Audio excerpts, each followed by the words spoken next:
तर आज माझ्या लाडूबाईला बनायचं होतं रुक्मिणी आणि दादाला बनायचं होतं वारकरी, कारण शाळेमध्ये त्यांच्या पालखी सोहळा आज होणार होता. मग दादाला धोतर घालून घेतलं आणि खूप चांगल्या प्रकारे धोतर मी त्याला घातलं होतं. नंतर दीदीचा लुक करायचा होता, जे की तिला रुक्मिणी बनायचं होतं आणि खूप चांगल्या प्रकारे मी तिचा लुक बनवला होता. कशी दिसते तुम्ही सांगा, वाटते की नाही छोटी रुक्मिणी? आणि हिचं मेकअप करू सर हा एवढा बोर झाला होता, पक्क्या जांभळ्या देत होता, मम्मा कधी जायचे कधी जायचे, पूर्ण बोर झाला होता. म्हटलं चला आता पहिलं तुम्हाला नेऊन सोडते.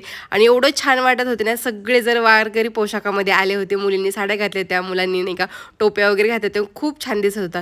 आणि विठ्ठलसुद्धा खूप छान दिसत होतं, विठ्ठल रुक्माई. तर सगळेजण त्या दोघांनाच बघत होते. आणि या सगळ्यांमध्ये ही छोटी रुक्मिणी हरवून गेली होती. हिची मम्मी कुठं होती ही तिला सापडतच नव्हती, म्हणून फार रडत होती ती.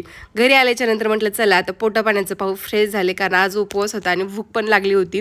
म्हटलं चला आता पोटापाण्याचं करून घेऊ. तोपर्यंत मीनाक्षीनं मस्त इथे नाही का फराळ बनवला होता, फराळ करून घेतला आणि म्हटलं आता थोडंसं चहा पण करा. मस्त त्यांनी चहा बनवला. आणि या दोघांचं असं काही ते चालू होतं की भांडण करून दोघेजण टी व्ही बघत होते. तर चला भेटूया नेक्स्ट लागू दे, तोपर्यंत बाय.